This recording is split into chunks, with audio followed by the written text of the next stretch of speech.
윤석열 국민의힘 대선 후보와 최태원 대한민국 당시 입장하셨습니다. 큰 박수로 청해 주시기 바랍니다.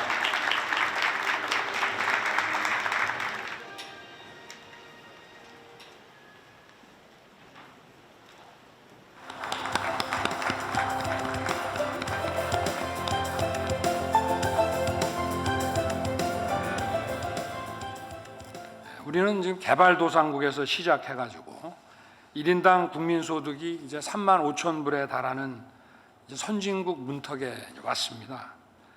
세계사에서 유례를 찾아볼 수 없이 아주 짧은 시간에 경제규모 10위권의 나라로 발전했습니다.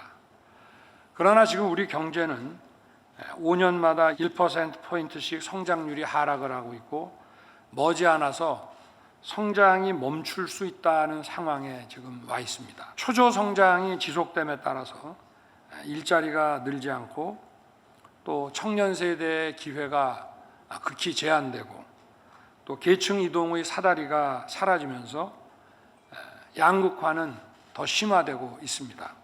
뿐만 아니라 이 지속 가능한 복지와 그 성장의 선순환도 기대하기 어려워지게 됐습니다.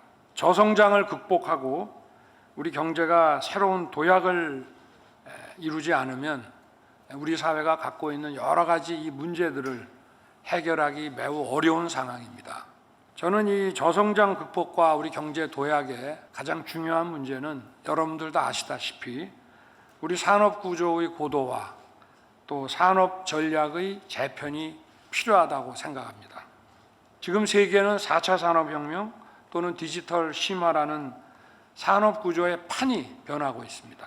선택의 여지 없이 4차 산업혁명이라는 이런 거대한 변화에 신속하고 과감하게 도전해서 판기술, 첨단 기술을 선도해 가고 디지털 데이터 인프라 확충과 함께 경제사회 전반의 제도와 문화를 이제 혁신하지 않으면 안 될 상황에 왔습니다.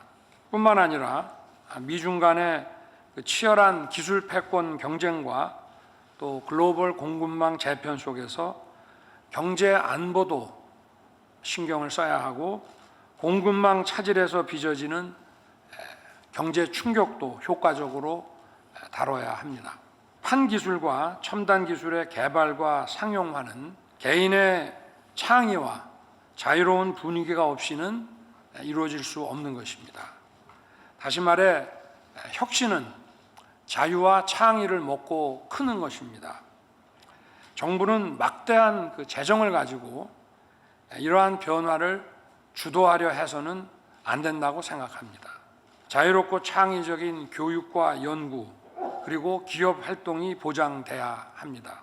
4차 산업혁명은 판기술, 첨단 기술의 개발과 상용화뿐만 아니라 기존 산업의 기술적 업그레이드와 생산성 향상 그리고 생산 형태의 큰 변화를 가져오게 되어 있습니다. 저는 그 과정을 통해 우리 경제 사회가 역동적인 도약을 할 수 있다고 확신합니다. 저는 이를 역동적인 혁신 성장이라고 부르고 싶습니다. 역동적 혁신 성장은 초조 성장으로 위축된 우리 경제 사회가 역동적으로 바뀌는 것, 또 도약적 성장으로 국민 모두에게 커다란 기회가 찾아오고 양극화를 극복하고 지속 가능한 복지가 실현되는 것을 말합니다. 그러면 이러한 역동적인 혁신 성장을 이루기 위해 정부는 어떤 일을 하고 어떤 역할을 해야 하는지 간단히 말씀을 드리겠습니다. 먼저 근본적으로 정부가 민간과 시장을 대하는 그 태도를 바꿔야 됩니다. 과거에는 정부가 우리 경제가 생산해야 될 주요 핵심 상품과 서비스의 종목 그리고 생산량을 정해놓고 여기에 재정 투자와 금융자원 배분을 해왔습니다. 그러나 4차 산업혁명 시대에는 아예 맞지 않는 그런 접근입니다.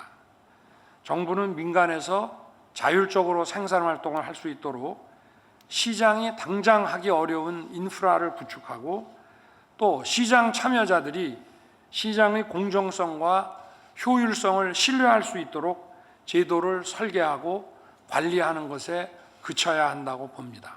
역동적 혁신 성장을 위해 다음 정부가 해야 할 일을 몇 가지 말씀드리겠습니다. 제가 정부를 맡게 되면 꼭 해야 할 일입니다. 제일 먼저 디지털 데이터의 직접 저장, 분석, 이동을 위한 인프라를 확충해야 됩니다.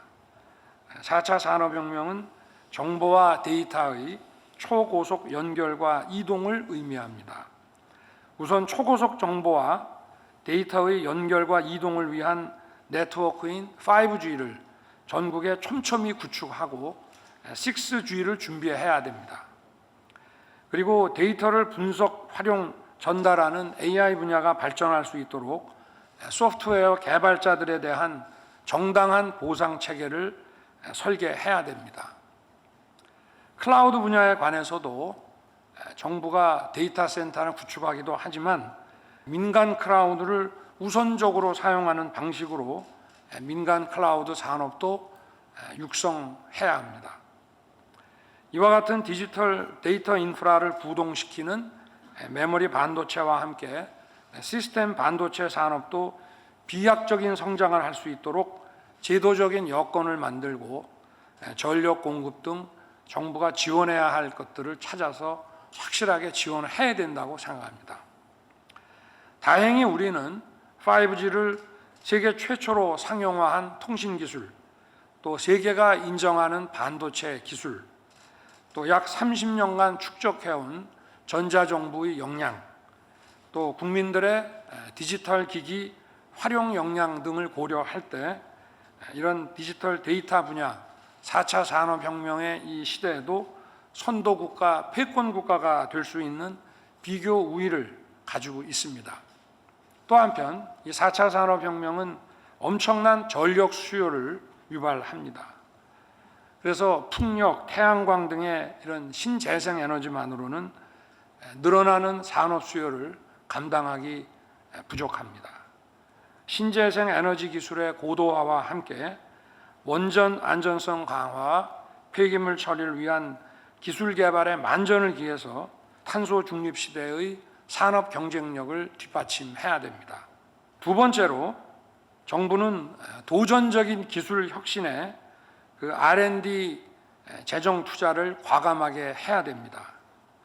기업과 시장에서 하기 어려운 도전적인 원천 기술, 범용 기술 개발에 적극 나서 그 결과를 민간이 이어받아 상용화와 가치 창출을 하게 해야 됩니다.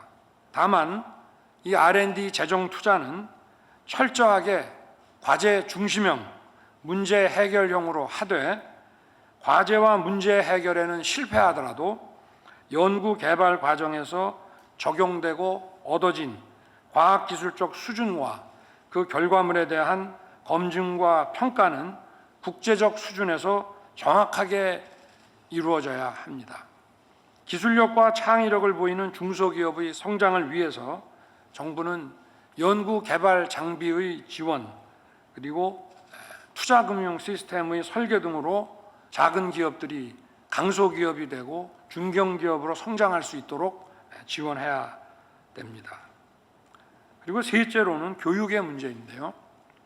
지식 습득형이 아니라 문제 해결형의 창의적인 교육이 이루어질 수 있게 교육 제도 역시 혁신돼야 합니다. 현재 우리의 그 지식 습득형 교육으로는 4차 산업혁명을 주도할 인재를 양성하기 어렵습니다. 지식은 도처에 널려 있고 디지털 기기를 통해 얼마든지 필요한 지식을 찾아내고 활용할 수 있습니다. 우리의 삶과 밀접한 문제에 대한 인식, 또 문제를 해결하는 데 필요한 그 정보와 데이터를 발굴하고 활용하는 방법, 또 이를 통한 가치 창출 아이디어, 이런 것들을 가르치고 배우는 교육이 필요하고 또 코딩 교육과 같이 디지털 리터러시의 강화가 중요합니다. 앞으로는 디지털 리터러시의 격차가 양극화 문제를 초래할 수 있다는 점에서 전 세대에 걸쳐 디지털 디바이드를 해소하는 교육이 이루어져야 합니다. 이러한 교육은 산업 생산성의 향상과 도약적, 역동적 성장에도 반드시 필요합니다.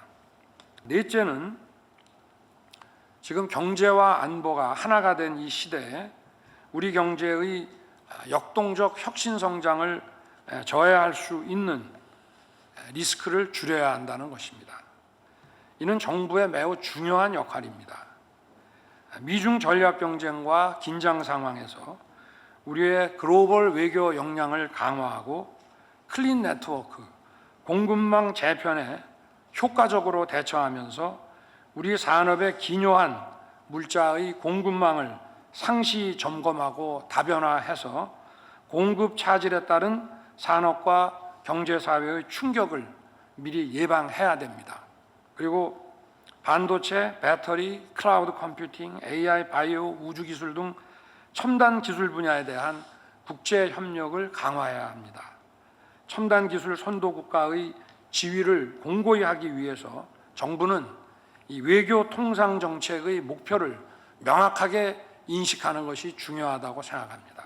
다섯째는 정부가 선제적으로 먼저 디지털 데이터 플랫폼화가 되어야 한다는 것입니다. 정부 전체를 하나의 플랫폼화해서 공공 데이터를 한데 집적하고 분석하여 정부와 국민이 공유하고 활용할 수 있게 하는 것이 중요합니다. 원스톱 규제, 방역 대책, 재정 효율성 점검, 맞춤형 복지 제공 등과 같은 정부 역할은 플랫폼 정부가 비교할 수 없을 정도로 효과적으로 잘 해낼 수 있습니다. 그리고 정부의 이런 데이터 플랫폼 과정에서, 구축 과정에서 민간 분야의 클라우드 산업 발전, 또 AI 소프트웨어 개발에 엄청난 촉매제 역할을 할 수 있습니다. 그리고 무엇보다 정부의 이 플랫폼화는 공공 의사결정이 데이터에 기반한 과학적 합리적 결정이 되고 그 과정이 국민과 소통하는 쌍방향으로 투명하다는 점에서 디지털 민주주의 실현에 절대적으로 필요한 것이 됩니다. 첨단 기술혁명을 선도하면서 도약과 역동적 성장을 이루어내는 것은 복지 분야에서도 그야말로 개인별 맞춤 복지의 시대를 열게 되는 것을 의미합니다. 복지는 자유민주 사회에 있어 모든 공동체 구성원이 자유의 필수 조건인 경제적 기초와 교육의 기회를 누려야 한다는 것과 또 복지를 통해 다시 당당한 경제활동의 주체로 재활시킨다는 의미가 있습니다. 이른바 생산적 복지입니다. 첨단 기술 선도를 통해 도달하는 역동적인 혁신 성장은 생산적 맞춤 복지를 실현하는 길이며 성장과 복지의 지속 가능한 선순환을 이루는 것이라고 생각합니다. 4차 산업혁명이 진행되면서 기술 기반의 변화에 따라 노동 구조도 바뀌고 교육 형태도 바뀔 수밖에 없습니다. 그러나 밀려가서 바뀌는 것이 아니라 정부와 국민이 머리를 맞대고 선제적으로 제도 변화와 혁신을 이끌어낸다면 우리 사회가 더욱 역동적이 되고 청년들에게도 더욱 넓은 기회의 문이 열릴 것이라고 확신합니다. 감사합니다. 후보님 감사합니다. 귀한 말씀 해주신 후보님께 다시 한번 큰 박수 부탁드리겠습니다.